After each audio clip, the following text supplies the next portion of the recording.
Vous écoutez Des révélations d'outre-tombe, deuxième partie. 2 années s'étaient écoulées depuis le départ de Susan Davis. Personne n'était parvenu à découvrir ce qui lui était arrivé. L'enquête du commissaire McRae était bloquée. Puis, un jour, un propriétaire d'espace d'entreposage enleva le cadenas d'un local loué par un client qui ne payait plus. À l'intérieur, il découvrit une voiture de marque Ford Escort. La vitre du côté du conducteur avait été enfoncée. Le client fautif s'appelait Ralph Davis. On contacta le commissaire McRae. Une vérification de routine confirma que la voiture appartenait bien à Davis. McRae jeta un œil à l'intérieur du véhicule et fut saisi par ce qu'il vit. Lorsque nous nous sommes approchés de la voiture et que nous avons regardé à l'intérieur, nous avons tout de suite compris que quelqu'un y était mort. Le tableau de bord, les sièges et les pare-soleil étaient couverts de sang et de tissu humain. La moquette de l'auto était recouverte d'éclats de verre et de cartouches de balles. Après 2 années d'attente, McRae pouvait enfin tenter de mettre la main au collet de son suspect principal, Ralph Davis. Davis avait une explication à la voiture accidentée. Susan lui avait rendu visite une dernière fois avant de quitter la ville. Elle était armée. Ralph était parvenu à la maîtriser. Il l'avait sortie de la voiture et avait pris sa place. Alors qu'il démarrait, Susan avait fracassé la vitre avec son bras et y avait laissé du sang. La version de Davis n'expliquait cependant pas pourquoi on avait découvert des fragments de tissu humain dans la voiture. Davis fut arrêté. McRae savait par expérience qu'il venait d'arrêter un meurtrier violent, mais qu'il lui faudrait le démontrer. Ce qui serait difficile 2 ans après que le meurtre se soit produit. L'équipe d'experts légistes devait procéder en 2 étapes. D'abord, il faudrait démontrer qu'un meurtre s'était bel et bien produit dans la voiture, puis on tenterait d'identifier la victime. Même si McRae était convaincu qu'il s'agissait des restes de Susan Davis, il n'en avait pas encore fait la preuve. Selon l'analyse des gouttes de sang, la victime avait reçu un coup de feu alors qu'elle se trouvait à l'intérieur du véhicule.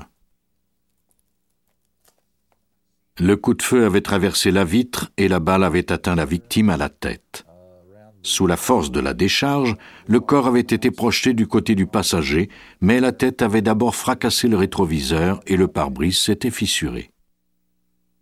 Grâce à la quantité de sang et de tissu humain qu'il y avait dans l'auto, le médecin légiste démontra qu'une personne y était bien morte.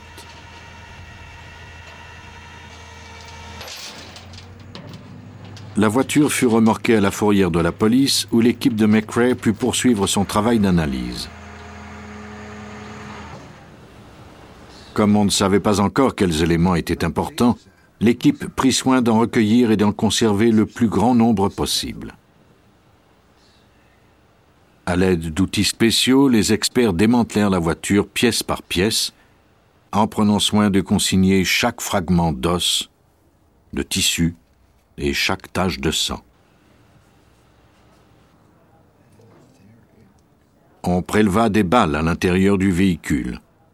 Ces projectiles correspondaient à des douilles découvertes dans la résidence de Davis. On utilisa ensuite un aspirateur équipé d'un filtre spécial pour recueillir les indices les plus petits. Tel un gang de voleurs professionnels, l'équipe démantela la voiture pièce par pièce, du volant jusqu'à la moquette, puis les emballa pour les emmener au laboratoire.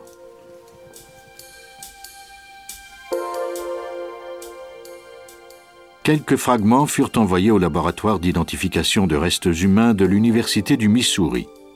Parmi les fragments de métal et de verre se trouvaient d'autres fragments qui n'avaient pu être identifiés. Ils furent remis à l'anthropologue Sam Stout. S'il y avait des os humains parmi eux, Stout parviendrait peut-être à en tirer des informations.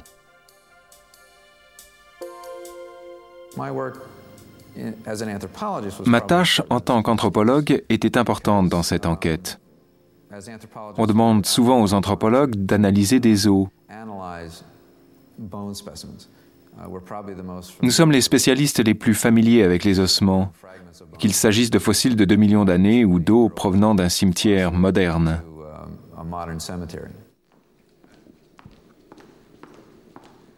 33 fragments dont la longueur ne dépassait pas 1 centimètre furent placés dans de petits contenants spéciaux.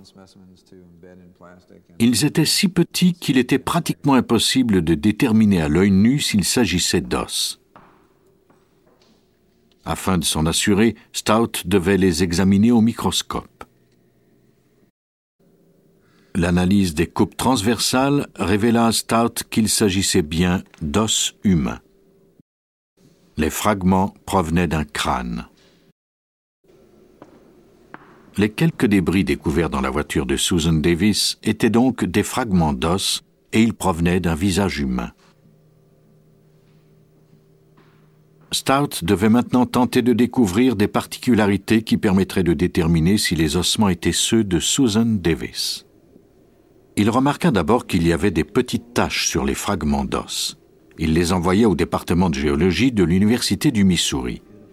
L'analyse au microscope électronique révéla qu'il y avait des traces de plomb sur les os. Il y avait aussi de l'antimoine, ce qui indiquait qu'il y avait eu de la poudre explosive. La victime avait été tuée par balle. L'examen des fragments permettait enfin de conclure à un meurtre. Mais comment Stout parviendrait-il à prouver qu'il s'agissait des os de Susan Davis? Il remarqua alors un détail étrange. Sous les taches de plomb, l'os était un peu décoloré. Cela indiquait que la victime avait déjà consommé de la tétracycline. Nous avons observé la fluorescence caractéristique de la tétracycline. Sam Stout, anthropologue. Lorsque j'ai vu ça, j'ai suggéré qu'on examine le dossier médical de Susan Davis afin de voir si on lui en avait déjà prescrit. La victime avait pris l'antibiotique pendant au moins 3 mois avant son décès. De son côté, McCrae avait découvert, lors de la fouille de la résidence de Susan Davis, qu'elle avait de la tétracycline chez elle. Stout était parvenu à démontrer que les fragments d'os de la voiture provenaient du visage d'une personne qui avait consommé de la tétracycline. Mais McCrae voulait une preuve irréfutable qu'il s'agissait bien de Susan Davis. Sans cette preuve, Ralph Davis avait toujours des chances d'être remis en liberté. Quelques taches de sang permettraient-elles de déterminer l'identité d'une victime 2 ans après son meurtre? Il était du ressort de l'experte en sérologie Lori Maloney de le découvrir. La moquette, les pare-soleils et le tissu qui recouvrait les sièges lui furent envoyés au laboratoire du service de police de l'État du Missouri. Si Lori Maloney parvenait à prouver que le sang était bien celui de Susan Davis, Ralph n'aurait pratiquement aucune chance d'échapper à une poursuite judiciaire. La première tâche de Maloney consistait à prélever des échantillons à l'aide de languettes de coton pour s'assurer qu'il s'agissait bien de sang. Quand il y a du sang, l'échantillon devient vert.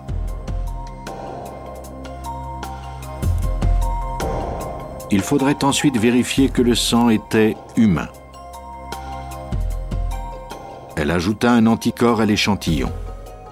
Lorsque le sang humain et l'anticorps entrent en contact, il y a une réaction et il se crée une très fine ligne blanche.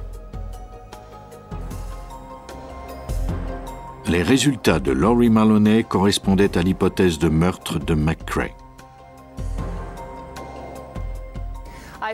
J'ai découvert du sang humain sur la moquette et sur les boucles de ceinture de sécurité. J'ai également découvert des protéines humaines sur les pare-soleils. Mais comment parviendrait-elle à prouver que ces fragments provenaient de Susan Davis? Il aurait fallu qu'elle dispose d'échantillons de son sang ou de tissus humains pour faire la comparaison. On peut prouver la paternité d'un homme en comparant son ADN à celui de la mère et de l'enfant. L'application de cette procédure permettrait peut-être à Maloney de retrouver le code génétique de Susan Davis à partir de celui de ses enfants. L'ADN de chaque enfant est constitué de la moitié du code de sa mère et de la moitié de celui de son père. En éliminant les parties communes à l'enfant et au père, elle obtiendrait le code génétique de la mère. Le code obtenu pourrait ensuite être comparé à celui de la scène du crime. Si le code génétique était le même, cela prouverait que le sang était bien celui de Susan Davis. On effectua l'analyse en notant à l'ADN des enfants celui de Ralph Davis. Le code obtenu fut comparé à celui des échantillons découverts sur la moquette de la Ford Escort. Ils étaient identiques. Susan Davis avait été tuée dans sa voiture. Elle avait laissé l'empreinte qui permettrait de résoudre son meurtre 2 ans plus tard. Je crois que Susan Davis avait décidé de quitter la région. Capitaine Larry McCray. Et de trouver un refuge sécuritaire parce que Ralph la harassait et la pourchassait. Elle était probablement en train de mettre ses choses dans la voiture devant chez elle lorsque Ralph est arrivé par derrière. Elle l'a vu, est montée à bord de sa voiture, a fait marche arrière et Ralph l'a rejointe et lui a tiré un coup de feu à travers la vitre du côté du conducteur. Grâce à un savant travail d'analyse et à une reconstitution minutieuse de la scène du crime, le procureur parvint à convaincre le jury que Ralph Davis avait tué sa femme alors qu'elle se trouvait dans sa voiture. C'était la première fois dans l'histoire de l'État du Missouri qu'un homme était condamné à la peine de mort sans que le corps de la victime ait été retrouvé. On ignore encore aujourd'hui où il se trouve. Dans le cas de Susan Davis, les enquêteurs avaient dû résoudre un meurtre vieux de 2 ans en l'absence du corps de la victime. Au Canada, des spécialistes étaient confrontés à un autre défi de taille. Ils devaient déterminer comment une femme était morte 3000 ans plus tôt. Ils disposaient du corps, mais ne pouvaient y toucher sous peine de le détruire. Au Musée royal de l'Ontario, à Toronto, une momie du nom de Jada Messank semble observer en silence les visiteurs depuis des dizaines d'années. Elle cache les secrets de sa vie sous des bandes de tissu dans son sarcophage.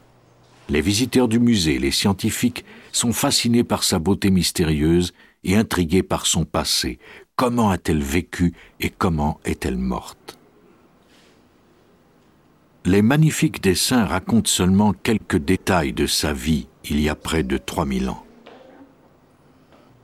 Jada Messank, une musicienne du temple de Amon-Ré, avait une vie prospère sur la rive occidentale du Nil. Les Égyptiens croyaient à la vie après la mort, mais certains rites devaient absolument être observés afin que la vie se poursuive dans l'au-delà. Le voyage au pays des dieux était difficile et dangereux. L'âme ne survivrait au périple que si le corps était fort. Les Égyptiens avaient donc développé une technique d'embaumement qui permettrait au corps de se conserver, la momification. Ce rituel combinait science et religion. C'était un procédé très strict qui prenait environ 10 semaines. Après le décès, le corps était lavé et huilé. On pratiquait une seule entaille dans l'abdomen pour enlever les organes qui étaient ensuite conservés dans une jarre. Puis on versait du natron sur le corps, un agent asséchant composé de sel et de sable. La chaleur aride de l'Égypte aurait pour effet de dessécher complètement le corps en l'espace de 40 jours. On enduisait la peau d'huile et de résine afin de lui conserver toute sa souplesse. On insérait des bandes de tissu dans les cavités afin que le corps conserve sa forme. Le cadavre était ensuite maquillé et orné de bijoux funéraires. Venait enfin la tâche difficile d'envelopper le corps. Plusieurs chercheurs, comme le pédiatre Peter Lewin, ont éprouvé l'envie irrésistible d'ouvrir ces momies pour en savoir davantage sur ce peuple de l'Antiquité.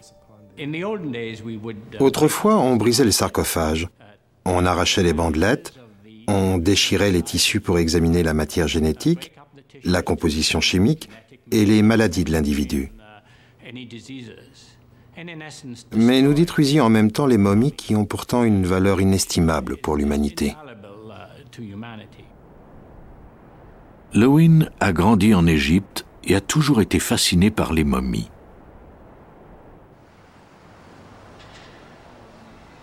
Aujourd'hui, en plus de travailler à l'hôpital pédiatrique de Toronto, c'est une sommité en matière de paléopathologie. La paléopathologie est en fait l'étude des maladies des hommes de l'Antiquité.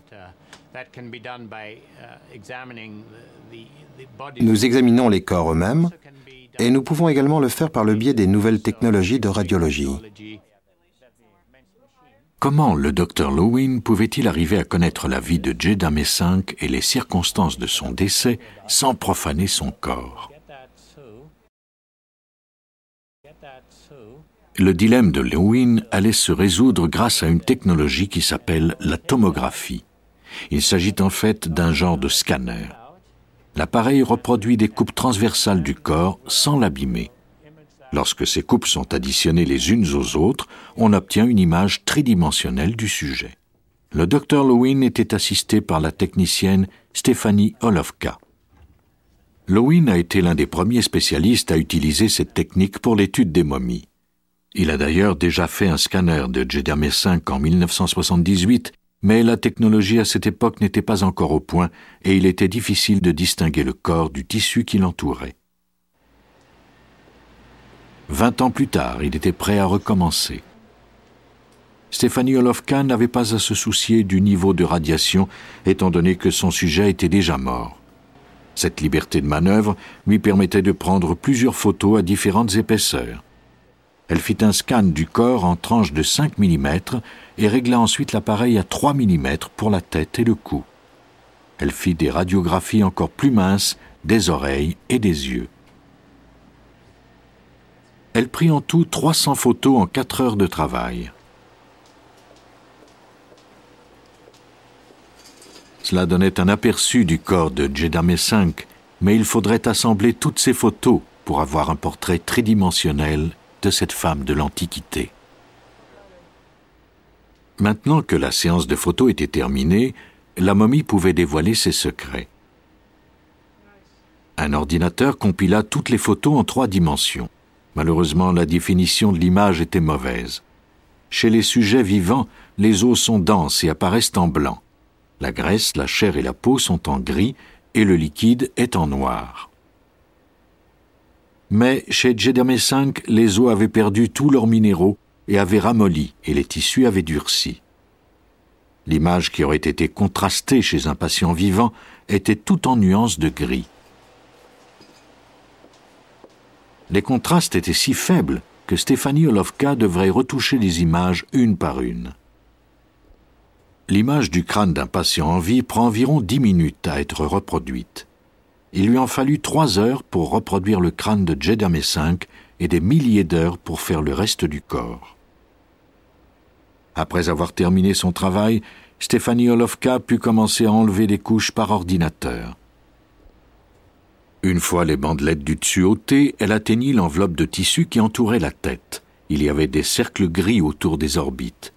Les Égyptiens inséraient des plaques sous les paupières pour empêcher que les yeux ne s'enfoncent. Le cerveau de Djeddah V avait été enlevé et son crâne rempli de tissu. C'était conforme au rituel d'embaumement. L'image de la jeune femme apparaissait enfin. Le développement de ses os indiquait qu'elle était âgée de 30 à 35 ans lors de son décès. La première chose à laquelle j'ai pensé en voyant son crâne et après avoir reproduit plusieurs crânes en 3 dimensions, c'est qu'elle avait dû être jolie. Elle avait les pommettes saillantes et un menton bien défini. Grâce à la technologie utilisée, Stephanie Olovka avait pu produire une image du corps de la femme sans détruire la momie. Maintenant, c'était au tour de Lowen de découvrir les causes de sa mort. Il analysa l'image tridimensionnelle du crâne de Djeddah V et remarqua une forme noire étrange sur le côté gauche de la mâchoire. C'était un abcès énorme. Bien que ce fût difficile à croire, elle semblait avoir succombé des suites de cette infection. Les Égyptiens de l'Antiquité étaient sujets aux maladies dentaires à cause de leur passion pour le sucre.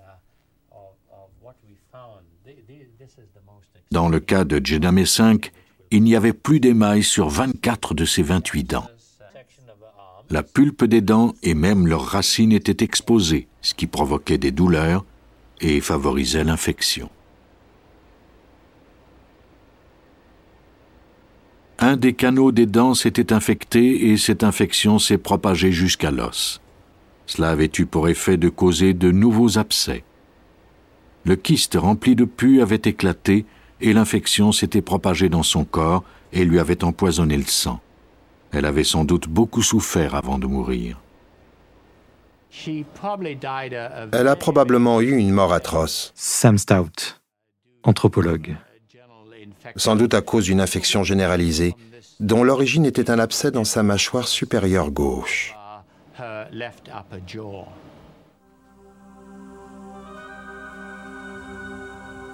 La belle musicienne de Thèbes avait souffert pendant les derniers jours de sa vie. Grâce au travail de pionnier de l'équipe du Dr Lewin, elle avait finalement révélé ses secrets sans être profanée. Elle pouvait maintenant reposer en paix.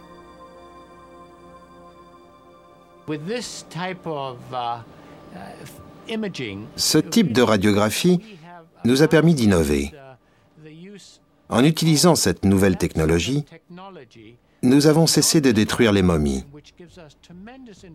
Nous obtenons quantité d'informations sur les maladies des hommes de l'Antiquité.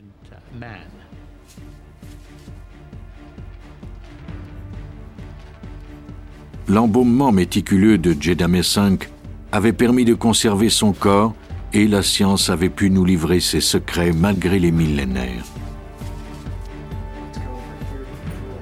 Les détectives qui scrutent le passé doivent se battre contre les ravages du temps.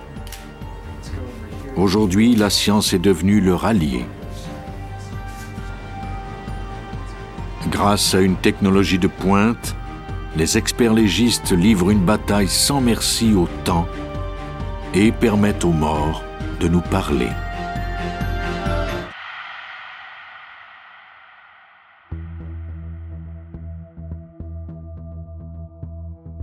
Vous venez d'écouter Police Scientifique. Si vous avez aimé ce podcast, vous pouvez vous abonner sur votre plateforme de podcast préférée et suivre Initial Studio sur les réseaux sociaux. Cet épisode a été écrit par Steven Zorn et Lauren Marcus. Il a été réalisé par John Forte et Suzanne Mann. Police Scientifique est un podcast coproduit par Initial Studio et New Dominion Pictures, adapté de la série documentaire audiovisuelle New Detectives, produite par New Dominion Pictures. Production exécutive du podcast, Initial Studio. Production éditoriale, Sarah Koskiewicz et Astrid Verdun, assistée de Sidonie Cotier. Montage, Johanna Lalonde, avec la voix de Benjamin Septemours.